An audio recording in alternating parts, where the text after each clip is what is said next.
Hello one and everyone, Proper Vandal here today with a tutorial for you on how to create basic first-person shooter controls in the game engine of Blender 2.5 Beta. This tutorial will cover how to move your character with the W, A, S, and D keys, as well as how to implement the how to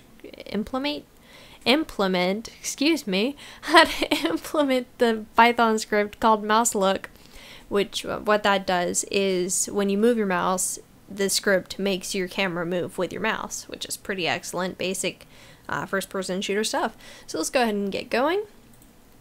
First thing we want to do is we want to set up our interface where we have all the tools that we need for making a game. So if you go up to the top toolbar where it has the three white squares right here, go select Game Logic. Okay, so we have a whole bunch of tools. If you click the middle mouse button, the mouse scroller, you can move this here. Same in the view window, you can click the mouse button to move it, and you can scroll in and scroll out with the mouse thing, and you can also kind of move it around with panning sort of motion if you hold down shift and click the mouse wheel and move your mouse. That's basic controls here.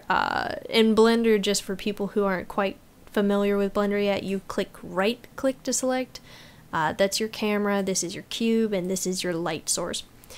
So now that we have our interface all set up where we need everything, what we want to do is we want to tell Blender that you're making a game. So go back up to the top toolbar, click where it says Blender Render, and go to Blender Game. There we go. Now you'll see that your render options here under your properties panel, you'll see that instead of saying image or animation, it changes to game start. So we're all pretty much set up. If you press start right now, or press P, which is just the keyboard shortcut, you'll see this is what our game is right now. It's just a cube. So press escape to get out of that. Okay, so what we want to do now is we have our main guy here. This is our cube, right click to select. We're going to go ahead and rename him player so we know what we're talking about when we say, player rather than cube, because you could have any number of cubes. So we're going to give it a name so we know we were referring to that particular cube right there. So if you go under your properties panel, click on that orange square where it says object, click here where it says cube in the text area, and change that to player. This name is arbitrary, really. You can name it Bob, but really it's just so you know what you're referring to, as I said. So name it something you're going to remember. So player. Now we have our player cube, and I know that you're thinking that this is a first-person shooter. We won't be able to see this cube. Why do we have it? The reason for that is because it handles motion and physics, so we still do need some sort of placeholder, even if you don't have a person mesh hiding behind the camera. So what we want to do is, since we have a player, now he needs something to stand on. So we're going to move him upwards a bit on the Z-axis. So we're going to press the G key to grab, but we just want to move him upwards. So if you want to lock a motion to a certain axis, you press the letter. So it's either Y, X, or Z. We're moving it upwards, so press Z for the Z-axis. Now he moves only on the Z-axis. So move him up a little bit off the grid, left click to confirm, and now you have him kind of hovering right here. Okay, now we add him, now we add a plane for him to stand on. So press Shift A, mesh plane. Now we have a flat surface. It's a little small, so we're going to press S to scale and drag the mouse away. And we're going to put it about right here, left click to confirm, and now we have a nice plane for him to stand on.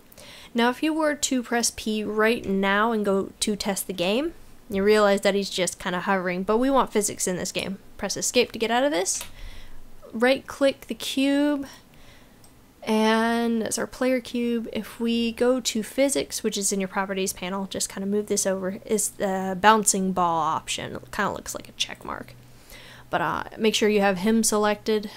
Go to physics type, change it to dynamic. Dynamic as opposed to static means that it is basically interacting with things. Static means that it doesn't interact with things.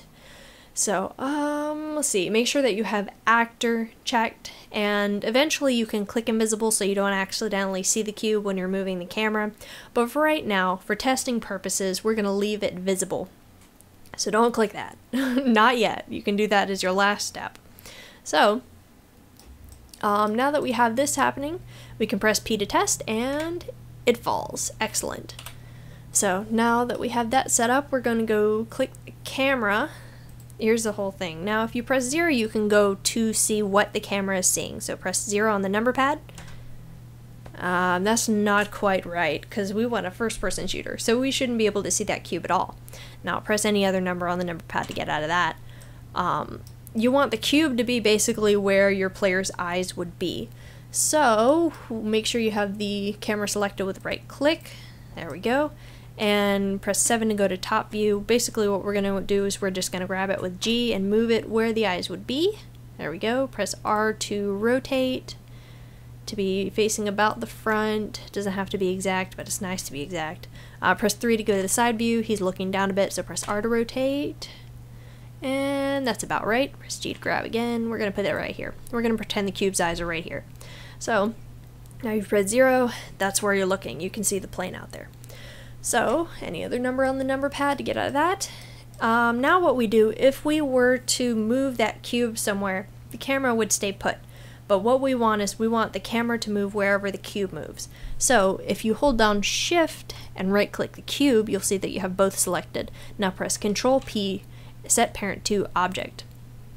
What parenting means is that whenever you move the cube, the camera moves with it. Now this is because a parent object has certain properties like location, rotation, or scale.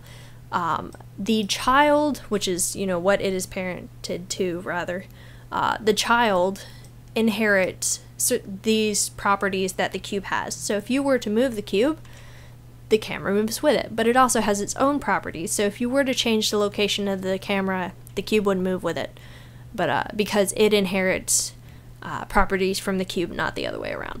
So now that we have all that set up, if you were to go into first person view by pressing 0 on the number pad, and then press P to test the game, you see that the camera fell with the cube, which is exactly what we want. Okay, so now we want to be able to move the cube. So in order to do this, we right click the cube to select it. Now you go down to this little panel underneath the viewport, and where it says sensors, controllers, and actuators. What these are, these look a little bit confusing at first if you've ever seen them before, but really they aren't. You just need to know what they are. So sensors are exactly what it sounds like. It senses when something happens. So if you were to press a key, which is what we're going to be using, if you were to press a key, it tells Blender to look out for people pressing a specific key. So we're going to add a sensor. We're going to add keyboard. And every time somebody presses the W key, you want sensor to notice. So you're going to press where it says key and click W. Now we're going to name this so we remember what each of them are, because we're going to have a whole bunch of them. So we're going to call this w.move. As I said, this name can be anything you want as long as you remember what it is. Alright, so we're going to add some more. We're going to press this arrow here to minimize it. Okay, and we're going to do another keyboard. We're going to call this a.move. We're going to click key and push A. Okay, minimize it. Add another one, keyboard, s.move. Click key and hit S, and then one last one, keyboard, here, minimize it, d.move. Capitalization does matter, by the way, just so you know. Whoop, not shift, D, there we go. Okay, now we have controllers. Controllers are sort of like bridges to other parts of your, to either an actuator or, a script. Basically tells when you press the W key, it bridges it to an action. So it's sort of like those old phone things in the old movies where they had all the wires. I don't know if you know what I'm talking about. Basically, it's connecting. So we're going to add some AND controllers. We're going to add 4 AND controllers, and we're going to minimize these just because I like straight lines. But left click to select this little hole here and stick it in the divot. There we go. Connect those. Okay. Now, Blender is sensing whenever, if you were to run the game, it would sense when you're pressing a W key or when you're pressing A, but you haven't told it to do something yet. So you have to add an actuator, which is an action. So, when you press the W key, you want the cube to move. We want it to move forwards. So we click motion actuator, and forwards is a positive direction on the y-axis, which is that green line right there. So, we're going to add a positive value on the Y location property. So we're going to add it at 0.2. This property, you can change it to any value you want, really, as long as it's positive to make it move forward. That just controls the speed of it. So we're going to call this forward. So we know that that action makes it move forward, and we're going to bridge it from the W key to move forward. Okay. And we're going to do this 3 more times. Motion, we're going to go left. Left is a negative direction on the x-axis, so we're going to move this negative 0.2. There we go, and connect it. Add an actuator. Motion down, backwards. Connect it, and backwards is a negative direction on the y-axis, so negative 0.2. And one more actuator called motion. We're going to name it right, and right is a positive direction on the x-axis. So location, we're going to add 0.2 on the x property. There we go. Now bridge it. Okay, so now that we have all that set up, if we were to press P and test the game, there we go. Now your cube moves. And escape, we're going to go press 0 on the number pad to test in first person view. Press P. And yep, we're moving. So if you move off the side, it falls. How's that for physics? Alright, escape to get out of that. Okay. That's it for this part of the tutorial. I've gone through it a bit fast, and I know I'm not quite to the time limit yet, but this next part, going through MouseLook, goes a little bit too long on the timeline.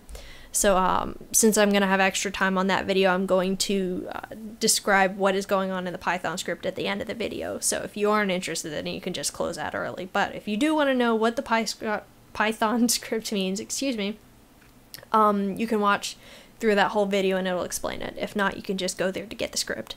So thanks for watching, and hope this helped. If you have any questions, if I went too fast, go ahead and just leave me a comment and I'll get back to you as soon as I can and answer your questions, or give you a link to get somewhere where you can get your questions answered. Thanks a bunch again, and this is Proper Vandal signing out. Later, you guys.